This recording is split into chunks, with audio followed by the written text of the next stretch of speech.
I want to dive in a little bit to how you were able to parlay this into something that not only just helped your grief and Lennon's grief, but you are literally helping an entire nation and their grief. And it's incredible. And I commend you for it. And I want to know how that has impacted your ability to cope with your dad's loss.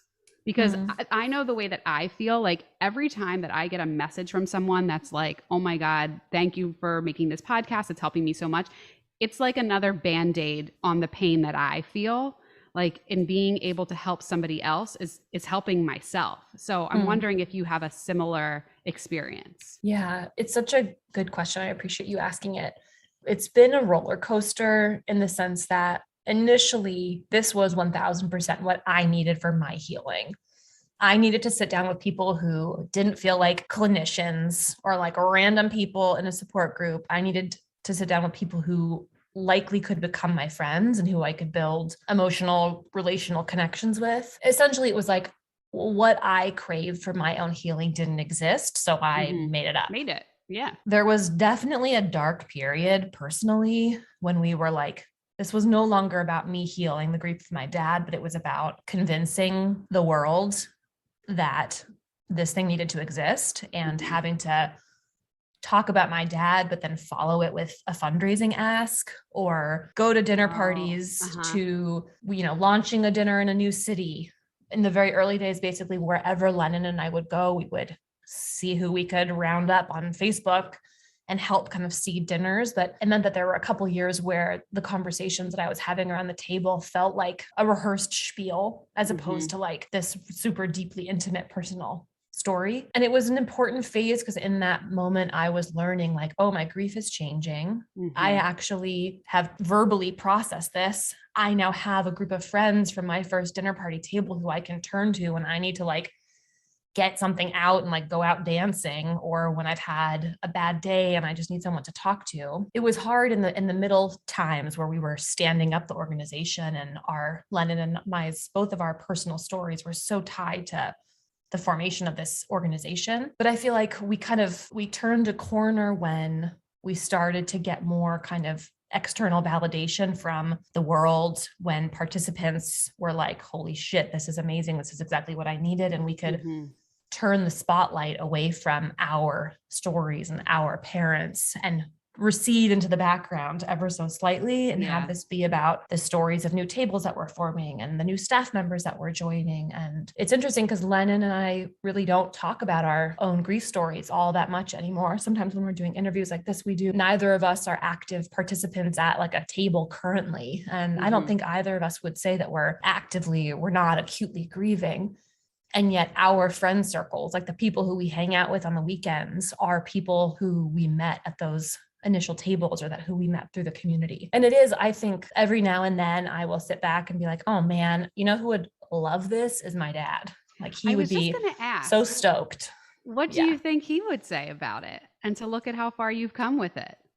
I'm sure he would be so geeking out at what we've created. And I bet there would be times where he would be like, chill out, you're intense. Like, this, as anyone who's like started an organization knows, it requires like the nights and the weekends and that entrepreneurial spirit. Yeah.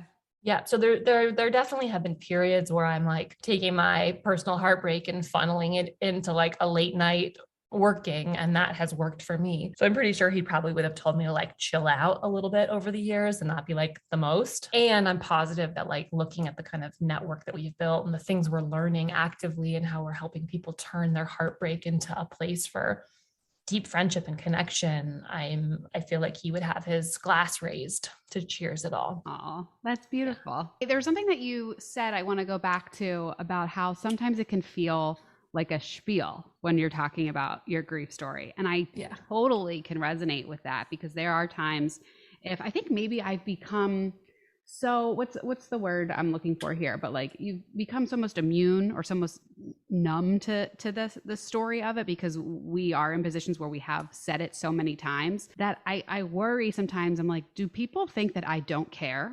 Do people think that I am not emotionally attached to this because of the way that I'm able to talk about this as the way I can talk about what I just had for lunch almost sometimes. But I think, and what I'm realizing now as I'm having this conversation with you, is that you are in such a good place with being able to even talk about the fact that he is gone. And that is the foundation of being okay with everything else in this weird, wicked world that grief has us. And that is what others are striving to achieve.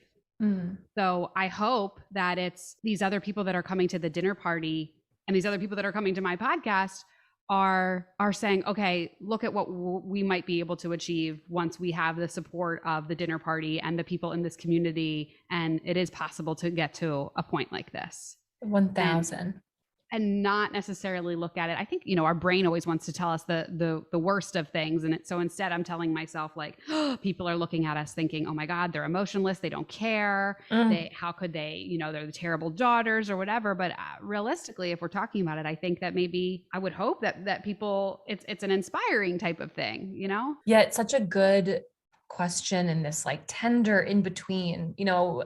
Early on in the dinner party, when I knew that we were on to something, was when members of the original tables were like, I can finally talk to my coworkers about the fact that like, no, I'm not going home for Mother's Day because my mother is dead, without bursting into tears. Yep. And like, I actually now use the fact that like, oh, I can't come to your birthday party on Thursday night because I have this dinner party group. The dinner party was giving people like a way to introduce their lost stories to other people in their lives.